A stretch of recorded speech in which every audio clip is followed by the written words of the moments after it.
President, what next? What are you going to do about North Korea? Because this weekend has seen things ratchet up even further. An underground explosion at the weekend in North Korea, which they claim to be a hydrogen bomb. That's unconfirmed, but what is certain is that it was a nuclear explosion on a pretty huge scale. I think everybody, all the experts agree that in terms of power, it was very much bigger in terms of kilotons than that of Hiroshima and Nagasaki back in August 1945. And clearly, many in America have completely run out of patience, including the US ambassador to the United Nations, Nikki Haley, who says it's clear to her that Kim Jong-un is begging for war. She said enough is enough. War is never something the United States wants. We don't want it now, but our country's patience is not unlimited. And this huge explosion taking place just 7 days after the rocket that was fired and went over the northern island of Japan called Hokkaido. So things are happening. Trump himself, well, he was asked coming out of church whether he would attack North Korea. He said, "We'll see." What I thought was particularly interesting was not what Trump said in response to this, but perhaps what the Defense Secretary General Mattis, known as Mad Dog Mattis, said.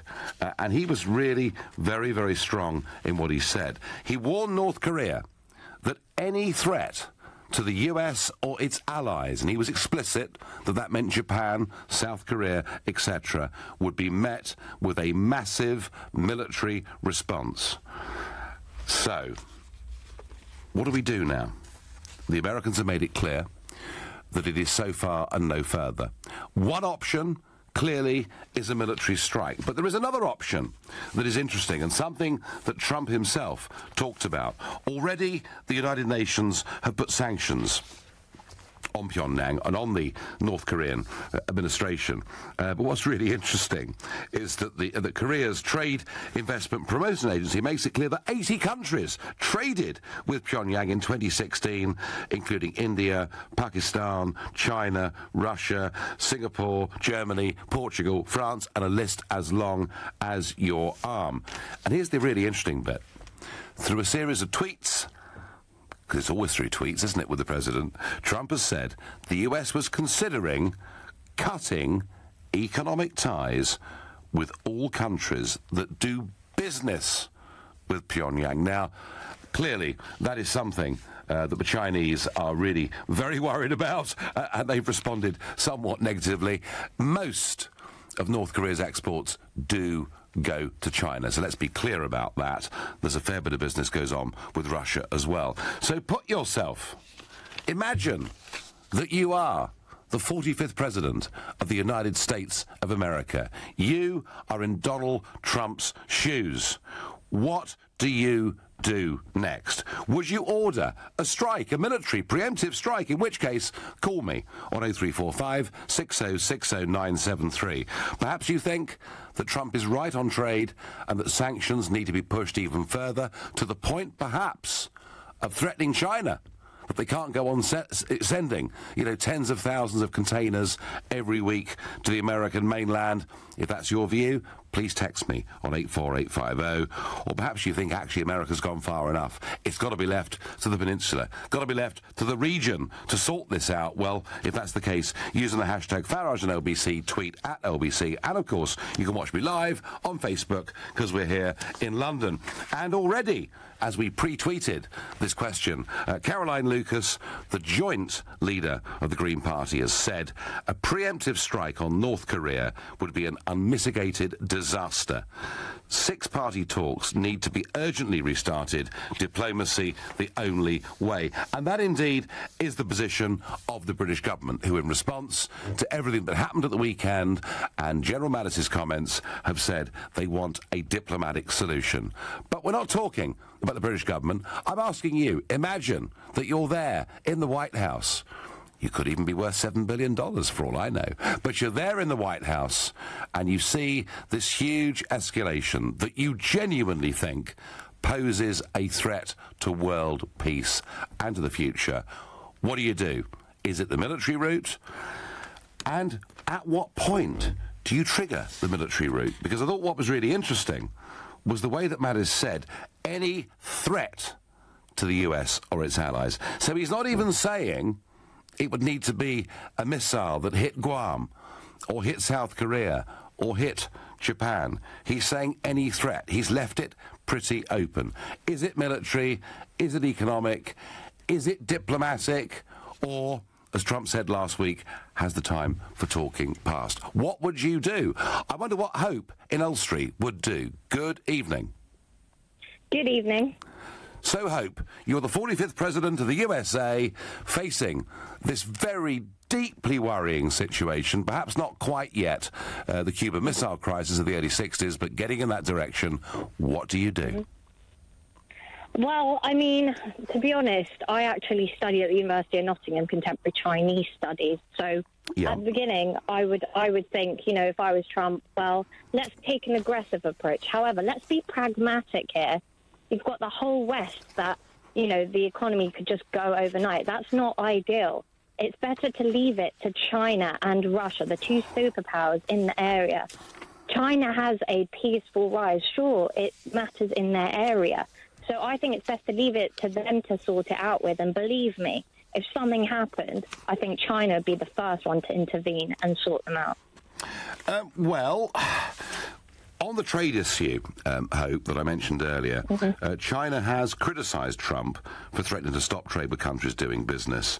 And indeed, their foreign ministry spokesman, Geng Shuang, told reporters in Beijing that China regarded as unacceptable a situation in which, on the one hand, we work to resolve this issue peacefully, but on the other hand, our own interests are subject to sanctions and jeopardised. This is neither objective nor fair. So China already kicking up pretty rough at the American suggestion that they could potentially stop all trade with China because of their involvement with North Korea. And the question, Hope, I want to throw back to you is, you know, I do understand the argument, let the players in the region sort it out. But do you think China would actually do anything? I think it would, because, to be honest, South Korea is a bit of like a mosquito bite on China. Yeah. You know, it's there, it's a nuisance. Eventually, if they keep on bugging them, they'll do something and squash it down. What, South Korea or North Korea, Hope? I'm misunderstanding you. No, I'm in North Korea. Okay, sorry, right, fine, okay, good. Well, you know, that may be right. I have to say, I'm unconvinced that left to their own devices, China would do very much at all. That's just my feeling on it. But Hope, thank you for your point, and Hope there from Elstree, making it clear that actually the Americans should bug out, let China, let the regional players sort the whole thing out. Richard on Facebook says, many options are on the table apparently, but I can't think of a good one. Gillian says, China must do more to stop this silly little man. And Philip says, I'd say the Americans should stop being hypocrites. Only one nation has dropped nukes on people. Yeah, Philip, it was actually quite a long time ago. And I think after their experience in Okinawa, they realised they were up against a fanatical force who believed in a deified leader. And I think General MacArthur believed that invading the Japanese islands themselves, the mainland, would perhaps have cost 1 million American casualties, and that is why they dropped those 2 nuclear bombs. Was it right? Was it wrong? Different debate perhaps to the one we're having this evening. Blake says, send in an elite force to eliminate the leaders of North Korea. Well, I'm sure quite a few people think that. But you know what? It took us years to find bin Laden in a house in Pakistan. I'm not sure it's really all that easy. I wonder what Ajit in Brighton thinks of this. Ajit, good evening. Hi, Nigel. How are you doing? Well, I'm okay, but, you know, increasingly getting worried as every week goes by. This crisis escalates and gets worse, doesn't it? It does, and I just want to say thanks very much for giving me the opportunity to let you know my thoughts on this. Not a bit. I wanted to make a very simple statement, which is that my feeling is that diplomacy is now past. However, a preemptive strike is not what would be most beneficial to the world at the moment, and trade negotiation is really what we're looking at. Okay, so So, you know, Trump and others and the UN Security Council have been all sorts of resolutions passed on sanctions. But what Trump suggested this weekend, that America could stop trading with anybody that's doing business with North Korea, is that perhaps a solution? Well, I want to sort of break it down to a more, as they say, the devil is in the detail, into the fact that what North Korea is actually sitting on is untapped underground resources, metals and minerals, etc. So we're talking about a specific trade embargo that begins to cut off the lifeblood of the funding that's allowing their military to be strong, but not to take away their ability to protect themselves. And I think we need to look at them as if we were looking at ourselves. So you mean strategically? You mean strategic trade sanctions, yeah? That's it. Okay. I mean, at the moment, I think it's zinc, gold, and copper that they have a huge resource from. And I would imagine that the other countries in the region are looking at a long-term way of getting hold of those resources. Okay. Arjit, thank you for your point. Arjit from Brighton saying we need to be selective and clever and crack down and stop them making money out of things that effectively allow them to buy and pay for weapons. You're listening to The Nigel Farage Show, exclusively on LBC. It's 7:16. Nick Ferrari at breakfast on LBC. Brexit talks were ratcheted up a little bit yesterday as the Brexit side chief negotiator Michael Barnier threatened to teach Britain a lesson for leaving the EU. Former Foreign Secretary, former David, now Lord David Owen. The umpire's spoken, if you like. In cricket terms, the finger is up, we should walk. How we do it, that is a very difficult question. We've got to work together. We talk a lot about Article 50, but there's also an Article 8, which is about good neighbourliness. Nick Ferrari at breakfast. With Hampton by Hilton. Book direct for the lowest price. Every weekday morning from 7, only on LBC. You could go out tonight, or stay in and watch the latest movies in Sky Store, direct from the cinema to your TV. So, get your excuses ready. We're going to have to cancel. Ben's stuck at the office. We're watching Guardians of the Galaxy 2 or Wonder Woman. Ben! Watch the latest movies in Sky Store now and get a $5.99 Sky Store voucher when you collect 4 Nestle sharing bags. UK and Republic of Ireland, 18 plus. Latest movies $13.99. Closes September 30th, 2018. Promotion and Sky Store terms apply. Sometimes it can be hard to keep your show on the road, but new Car Genie from the AA makes things easier. Car Genie helps predict and prevent breakdowns. Just plug it into your car and it will warn you and us if there's a potential problem. That should keep you rolling. New Car Genie from the AA, because anything can happen. Compatible vehicles only. Check the AA.com for details. So, I got home from school on Friday and Mummy said we were getting a panda. And I was happy because I like pandas. They're bigger than kittens and very, very fluffy. Mummy and Daddy said pandas are practical and great value for money. It will have to live in the garage, but that's okay because we don't have a car right now. So there's space. Be quick! The Fiat Panda Pop available for a limited time from £6,995, saving £2,410 on the list price. T's and C's apply at participating dealers ordered and registered by 30th September 2017. Moving house. Nightmare. I need a plasterer, plumber, electrician, builder, painter, locksmith, gardener, and somebody to move my valuables, the drinks trolley.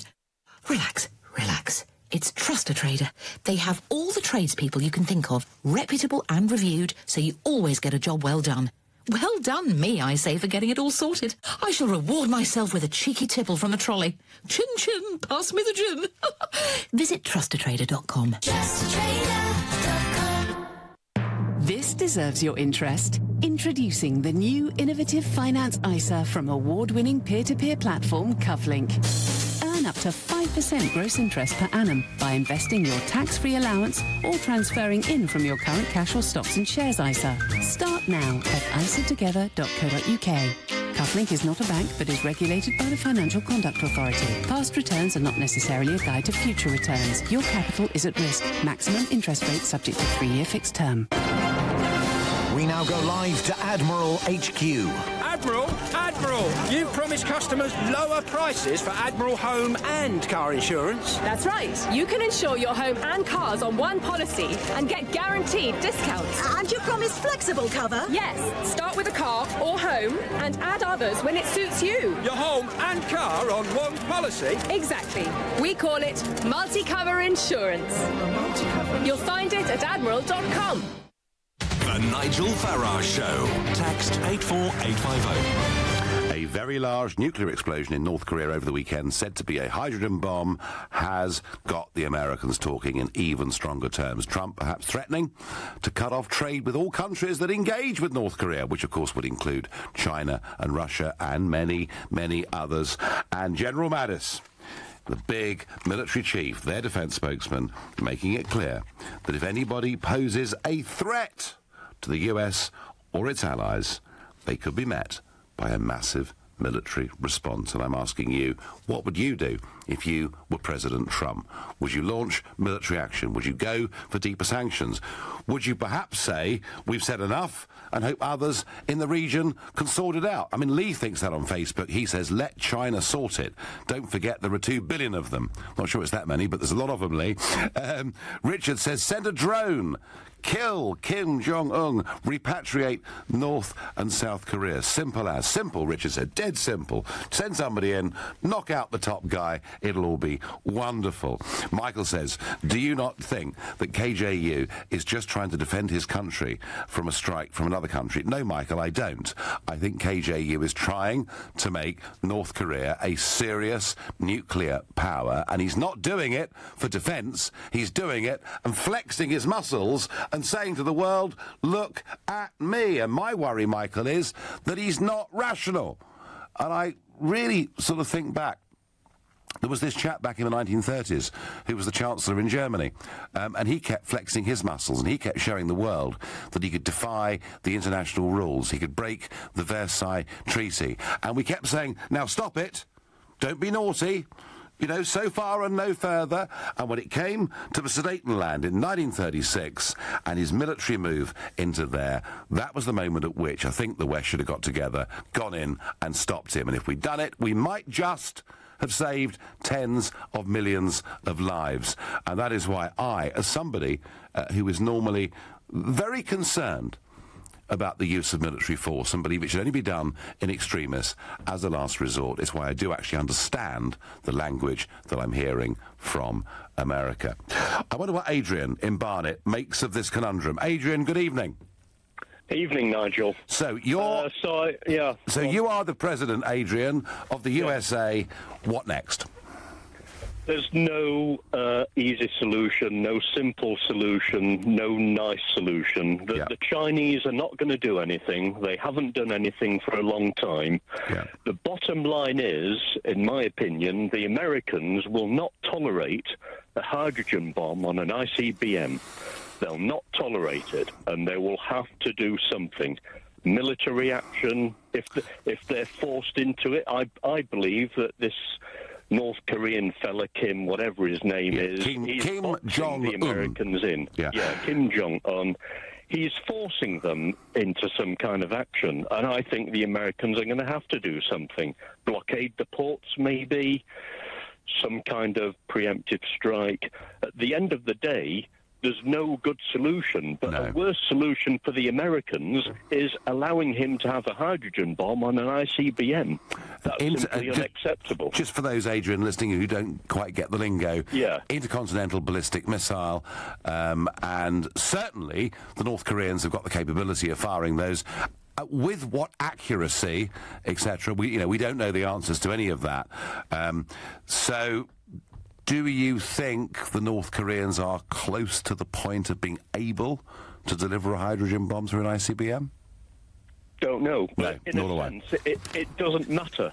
Because you can't just sit back and let them develop and refine their systems. At some point, they will have that capability, unless someone stops them. So is Mattis right? Are Mattis and Trump right when they say... I think they are. So far and no further, and if you push the line, we will act?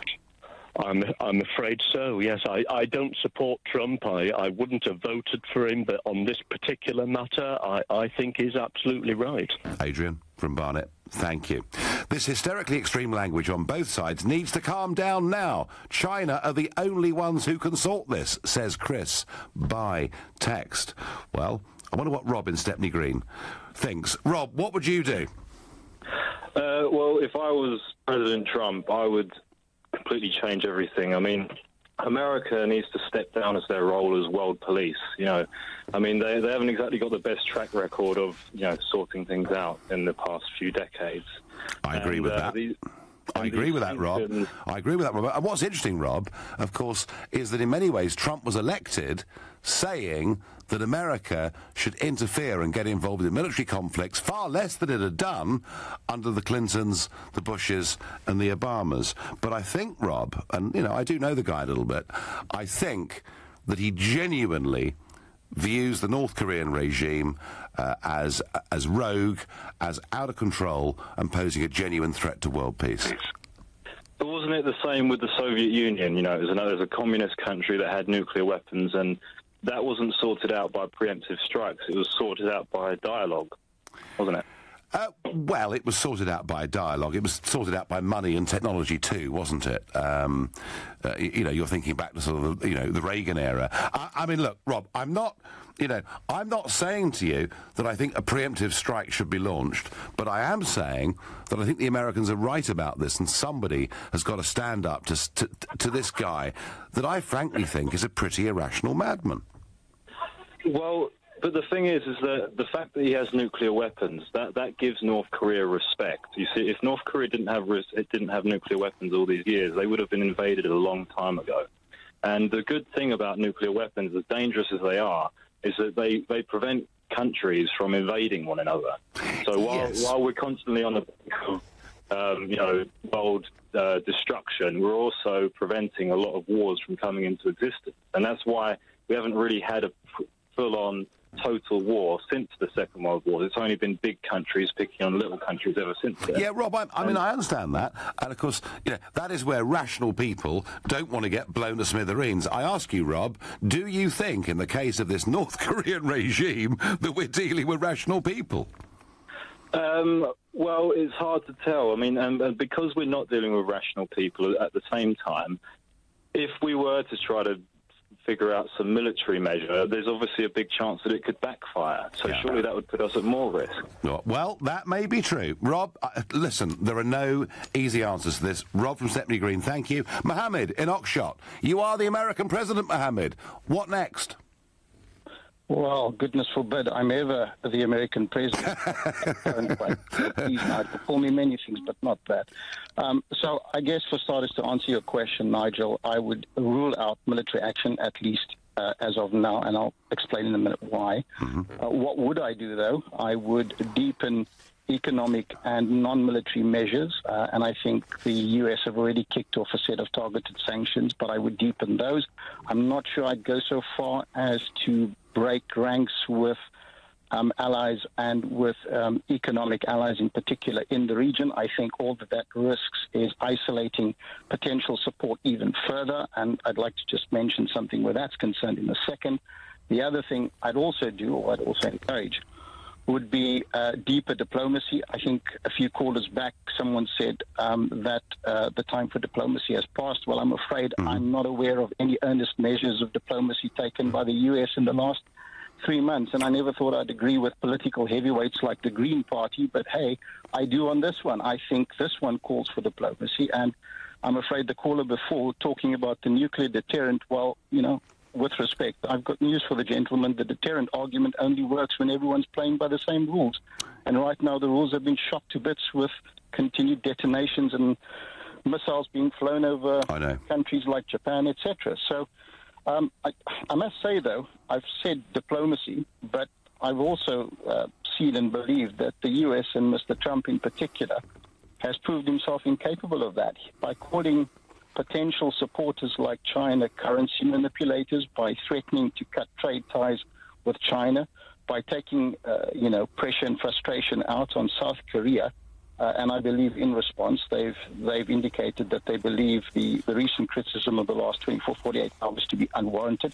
Yes. I don't think that's the way you go about building support. No, you're quite right, Mohammed, and this is a point that I haven't made, that Trump was pretty critical of South Korea. He said they were too busy appeasing North Korea, a point they didn't like one little bit. No, Mohammed, we're not dealing with a normal situation here at all. As you say, missiles flying over a northern Japanese island. It is a pretty scary situation.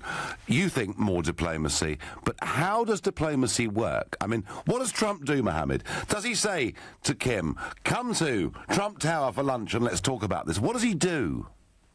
Well, if he's got KJU at Trump Tower, there's another string to the Mueller investigation. Let's not go there, Nigel. But certainly, what I would advocate for starters is something quite simple. I mean, I'm not aware of the U.S. having asked a very straight, simple question, and that is, what is North Korea after? And from what I gather, when you strip all the layers and veneers away, they're really after one thing, and I'm not going to reduce it to this. This is simply my understanding of what's been said, and that is they're looking for unification of the Korean Peninsula. They are, which is something we've spent 60 years trying to stop. Mohammed from Oxshott, I thank you very much indeed for your points. You're listening to the Nigel Farage Show, exclusively on LBC. It's 7:30 and time for the news with Moira Alderson. The United States says North Korea's leader Kim Jong-un is begging for war following its biggest nuclear test yet. The American ambassador to the United Nations has been addressing an emergency meeting after Pyongyang claimed to have detonated a hydrogen bomb. A teenager and a man thought to be in his 20s have been stabbed to death in two separate attacks in London today. A 17-year-old died in Camden this morning before a man was found in Hounslow this afternoon. Betting has already started on what the Duke and Duchess of Cambridge will call their third child. Kensington Palace has announced William and Kate are expecting another baby. Alice has taken the top spot as 8-1 favourite. LBC weather feeling warm and muggy tonight. Heavy rain for some, but mostly dry in northwestern and southeastern areas. An overnight low of 16 degrees. LBC travel in London and in Camden. Hampstead Road is closed both ways between Mornington Crescent and Varndale Street. That's for a police investigation. In New Addington and King Henry's Drive is blocked. That's because of an accident at Tilford Avenue. In Essex, the M11 is very slow from junction 9 for Saffron Walden to 7 for Harlow. It's after a lorry fire earlier. One lane is closed. And in Leicestershire, the M1 is heavy southbound between junction 23A for the A42 and junction 23 for Loughborough. It's because of an accident and 2 lanes are closed. LBC Travel, I'm Anne-Marie Walsh. This is LBC. Come to Galliard Homes for brand new London apartments from £225,000 with estimated yields of up to 5.8%. Westgate House is superbly located, just a 6-minute walk to the Tube that has you in the West End in 21 minutes, which is roughly the same time it will take you to drive to Heathrow. There are exclusive on-site facilities, such as a private health club, screening room and 24-hour concierge. To buy in London from £225,000, come to Westgate House, Westgate, Hanger Lane, London W5 1YY, from 5 p.m. on Friday the 15th until 5 p.m. on Sunday the 17th of September. Call 0203 770 6300 or visit galliardhomes.com. That's galliardhomes.com. Summer is coming to an end. Never mind, you can look forward to enjoying more time in your brand new Mobalpa kitchen. Whether you're happiest entertaining friends or cooking up a warming treat for your family, Mobalpa has a contemporary kitchen design for you. Now with free expert fitting for a limited time only. Find your nearest Mobalpa kitchen studio at mobalpa.co.uk. Minimum spend and exclusions apply. Another one drives a duster. Another one drives a duster. Another one drives a duster. Hey, when do we get one too? Another one drives a duster. The Dacia Duster SUV starting from just $9,495 with over 100,000 UK customers and fantastic owner reviews on our website. Isn't it time you got in on the action? Dacia, you do the maths. Relax. It's Trust a Trader. You pop in your postcode and find great tradespeople right on your doorstep. Visit trustatrader.com. Trustatrader.com. We've been thinking about the nuclear family, that vision of mum, dad and their 2.4 children, and how times have changed. how we're now living longer and our kids are leaving home later. So we thought, with all this change, shouldn't we change the way we think about mortgages? So we now cater for all types of family and are trying to turn Generation Rent into Generation Buy. Mortgages for how life is now. NatWest. We are what we do. Your home may be repossessed if you do not keep up repayments on your mortgage. This is LBC, the Nigel Farage Show. Call 0345 6060 973. Text 84850. Tweet at LBC using the hashtag Farage on LBC. In response to the explosion of a purported hydrogen bomb over the weekend by North Korea, America are getting tough. And it's not just Trump, it's their ambassador, Nikki Haley, to the United Nations, and it's also Defense Secretary General Mattis. They're saying any threat to America or its allies will be met with a massive military response. And I'm asking you, put yourself in the position of the US President. What would you do in this increasingly worrying situation? But for those who are fans of Mogmentum, Mogmania, Jacob, who appeared on this show a few weeks ago, Parliament is back, and Jacob has come back from Somerset, where you may have noticed he's been doing a variety of interviews in his garden over the course of the last few weeks. He's back, and the Times this morning was speculating that he may well be offered a position of some kind, a position so that the Prime Minister could test his suitability for higher office. And he has said, in response to this, Jacob, that he would only accept a position like that if he was allowed to speak out freely on Britain's relationship with Brexit and the European Union. And he appeared on the Ian Dale show before me today, and you can get that interview by going to lbc.co.uk. He said, I just don't think it's going to happen. Well, I don't know. But according to the bookmakers, he is now second favourite to be the next Tory leaders. So, Mog fans, go to the LBC website, see his interview with Ian Dale.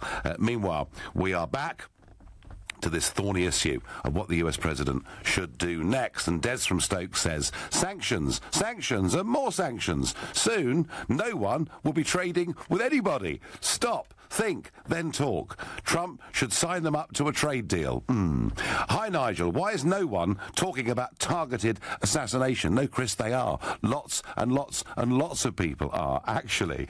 Further sanctions will force North Korea to get around the table. China must force this. However, if another missile is launched, it should be considered as an act of war, says Malcolm. I'm told, Nigel, your callers are naive.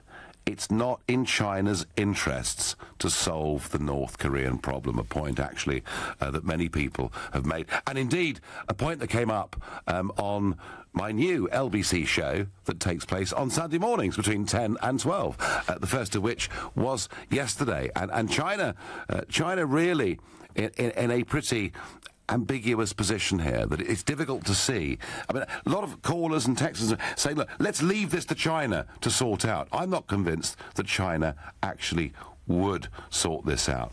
George says to me on Twitter, Nigel, you're such a hypocrite.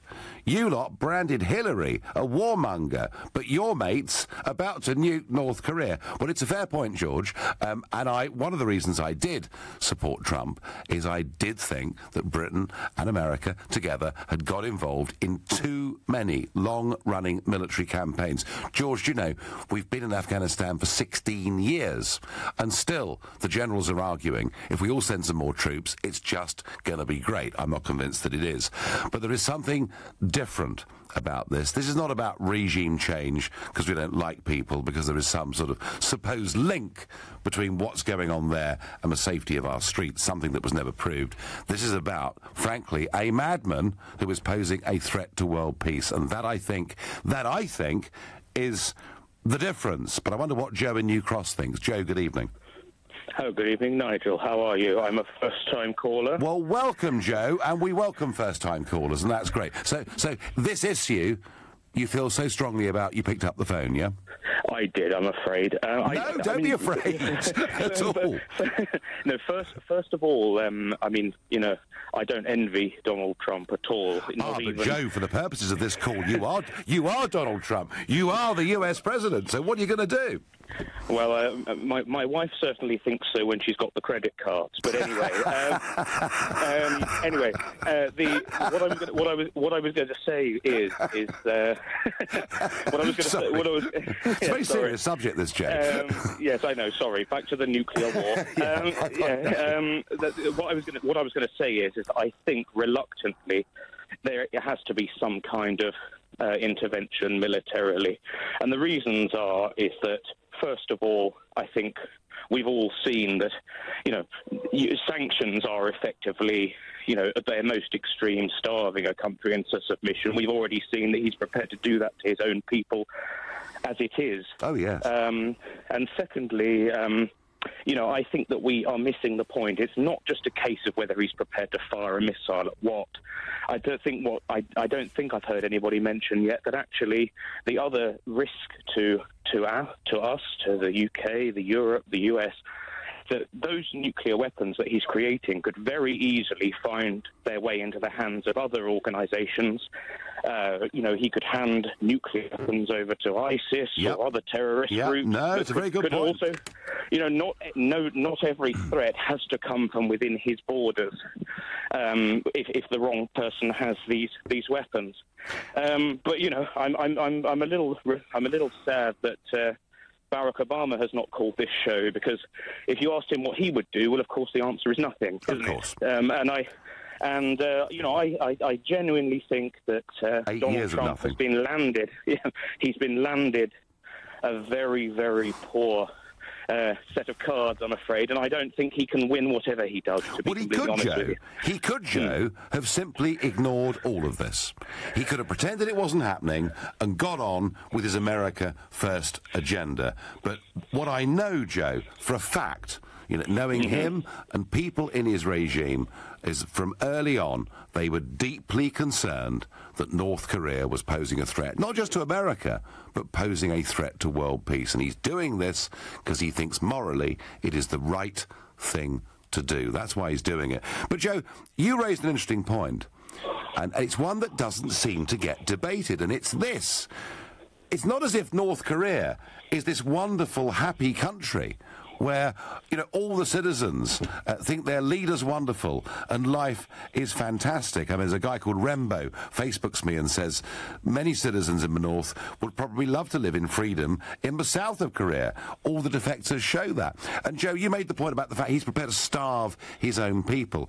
Is there a possibility, Joe, and you're someone that obviously thinks about this, that if Trump was able to get rid of Kim, whether that's through a military strike or an assassination squad or whatever it is, could he ultimately be seen to be the liberator of millions of people in North Korea who could then have the chance to live in a democratic state? Yeah, well, I mean, obviously that would be the dream. The problem is I think that if you were just to snipe him off from a distance, as it were, Nigel, I'm afraid I'm not very good at military terms, but if snipe him off from a distance, as it were, I just worry that would just create another famous UK-US power vacuum, and lead to perhaps, an even worse or equally bad regime. Well, it may well. It may well. I was just musing, Joe, that the sort of 35 to 40 million people living in North Korea, and maybe getting rid of this regime, maybe will just give them something of a better life. And that would be a great thing, wouldn't it? Joe, I thank you, first-time caller, for your thoughts on all of this. And I go next to Kevin in Weybridge. Kevin, have the Americans gone too far already? Yes, far too far, I think.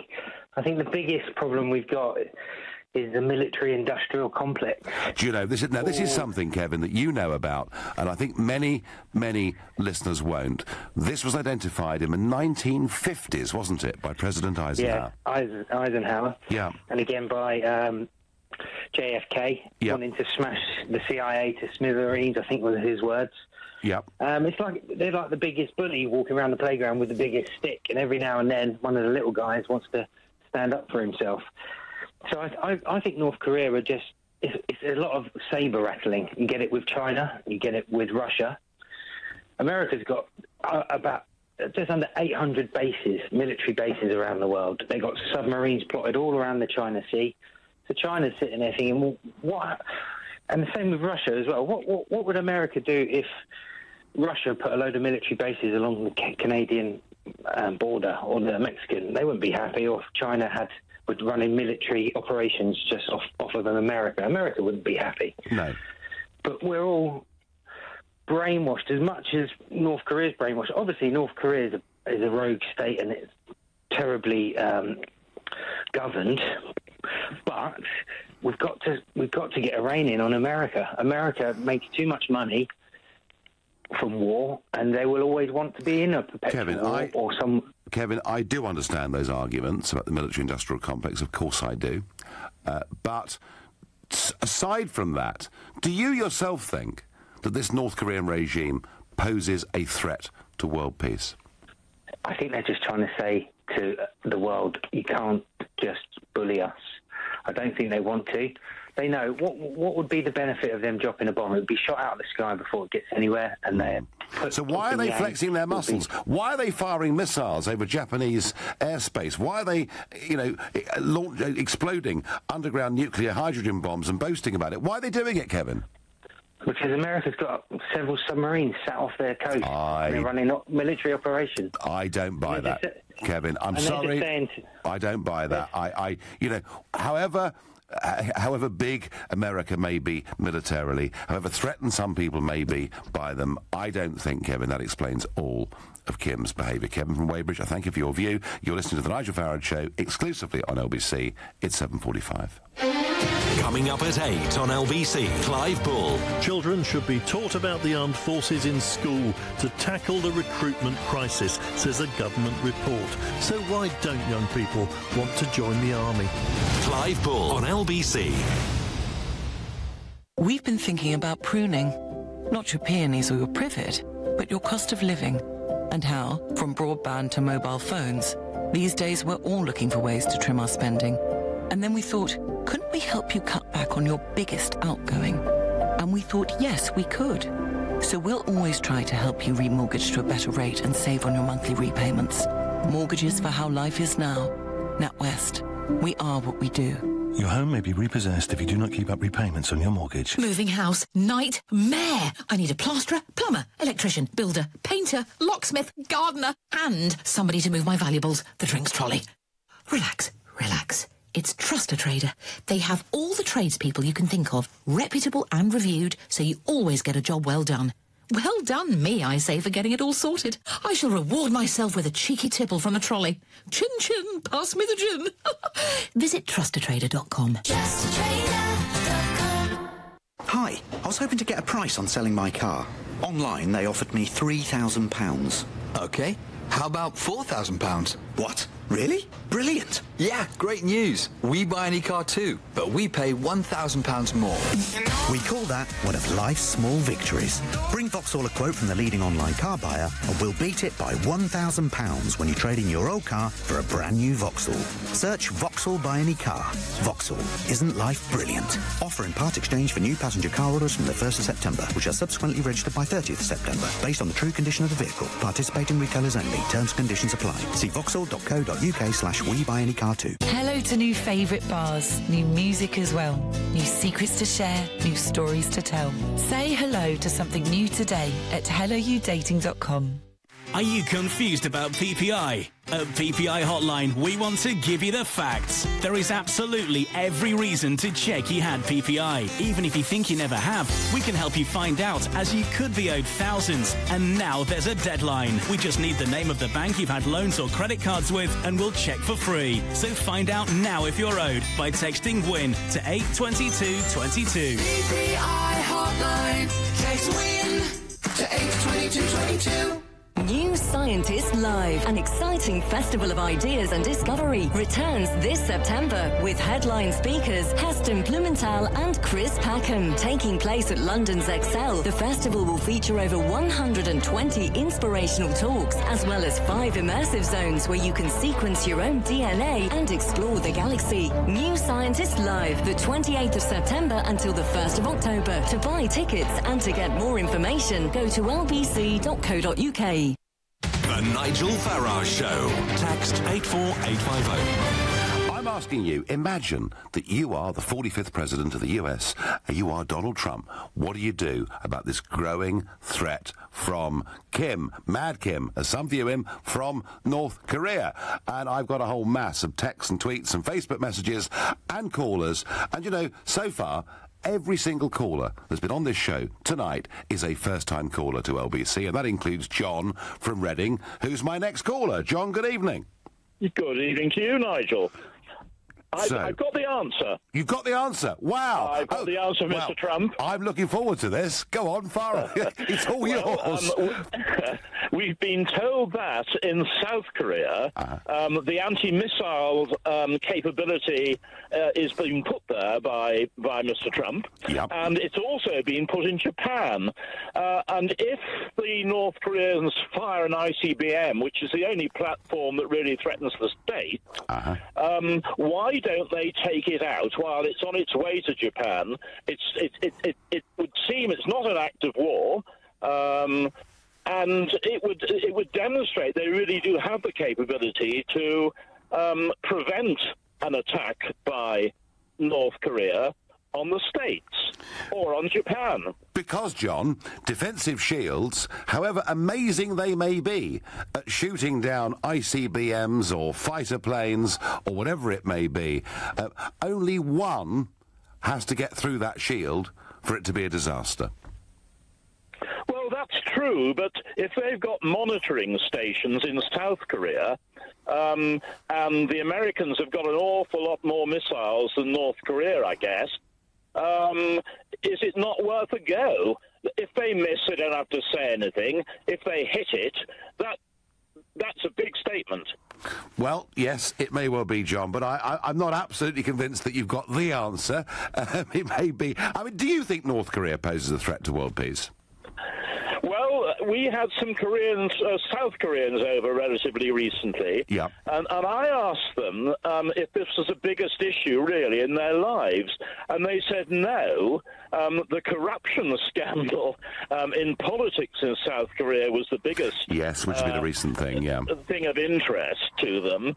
And so far as North Korea was concerned, they thought that the North Korean people had relatives, families, friends. They are of the same sort of background, really, as everybody in North Korea. They really wouldn't want to. There wouldn't be much of a stomach for attacking militarily South Korea. That's probably changed a little bit. But I still think that, you know, that there's scope for shooting a missile down if the States really can do that reliably. Well, I accept your argument about numbers. Yeah, my worry is it only needs one to get through. John from Reading, thank you. Richard on Facebook, just to cheer us all up, says, it's not just nukes that should worry us. He is developing the delivery system via the ICBMs that could, for example, have anthrax. A lot cheaper to make and harder to detect until used. Graham says the US has a base in Japan, Guam and South Korea. As in the Cold War, they surround and bankrupt the country they don't like. Well, yes, many people, Graham, do see America as aggressors.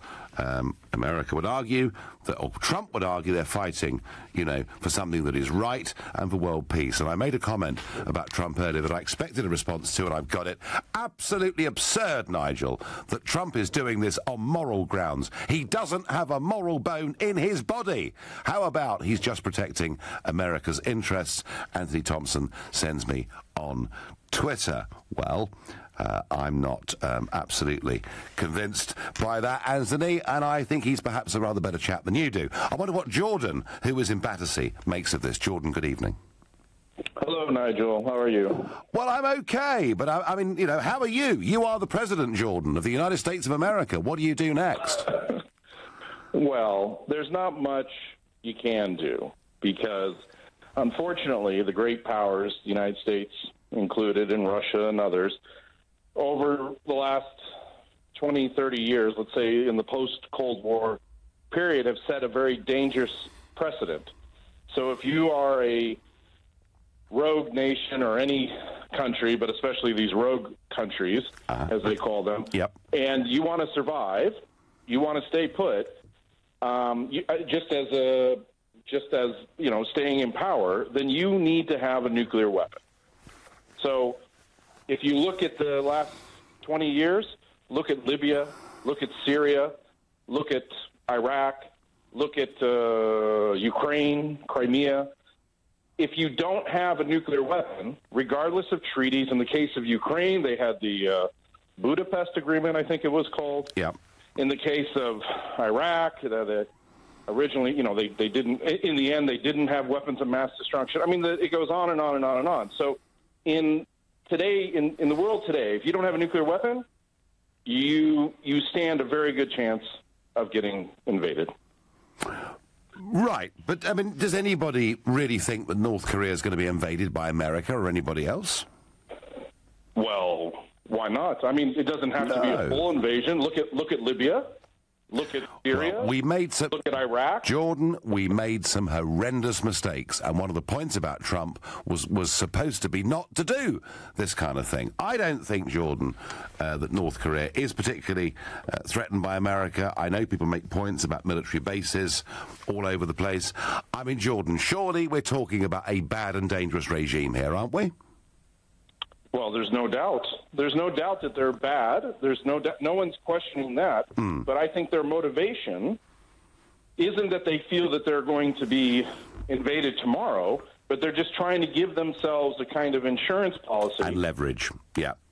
So insurance and leverage. Exactly. Yeah. Leverage. No, I know, I get that. You've got a nuclear weapon, you're a major world player.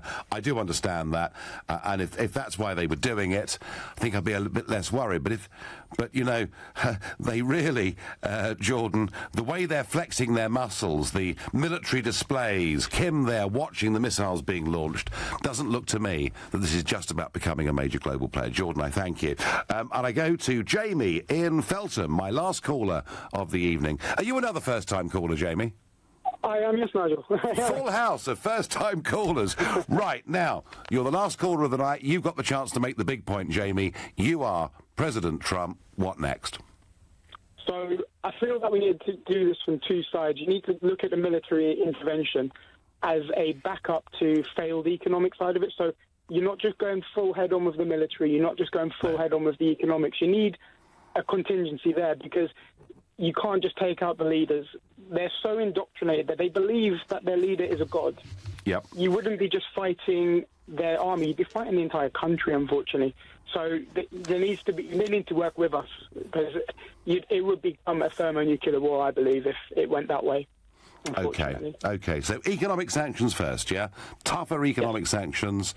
Try and starve the regime out of goods, of assets. I mean, Susan says to me by text, who is supplying North Korea with the materials to build these missiles? Surely they can't do it on their own. So, Jamie, the intelligent approach, sanctions, stop them, starve them out economically. That's the way forward before we even consider military action, yeah? Well, I wouldn't say starve them out, but just try and get them in line. Starve them of goods is what I meant. Yeah. So, in terms of, get them in line, work with us, find out what they want, and see if there's, a middle ground, because if you cut the head off the snake, as they were talking about targeted assassinations, the snake would grow multiple new heads this situation. It could be even worse. Jamie from Feltham, thank you very much indeed for your points. And on Facebook, Jim says to me, would you still be mates with Trump if he fired a nuclear weapon? And Alan says, if you were Donald Trump, how would you respond, Nigel? Well, I would say this. The one thing we still have on our side, and Trump still has on his side, is time. Whilst they are advancing militarily far more quickly than anybody else had responded, clearly time is still on our side. I feel that with what Trump has said, with what General Mattis has said, with what Nikki Haley at the UN has said, I think the Americans have said all they need to say. I personally think that they will not go for the military option unless they absolutely have to, but they've made it clear. Any missiles land of any kind, conventional or nuclear, in any other part of the world, they will do something. I think then, I'm afraid, I'm sorry to say, that has to be right. You've been listening to the Nigel Farage Show here at LBC. I'm back tomorrow at 7. Coming up at 10, it's Ian Collins, but up next, it's Clive Bull. Nigel, thank you. Coming up at 9, by the way, it's the Business Hour.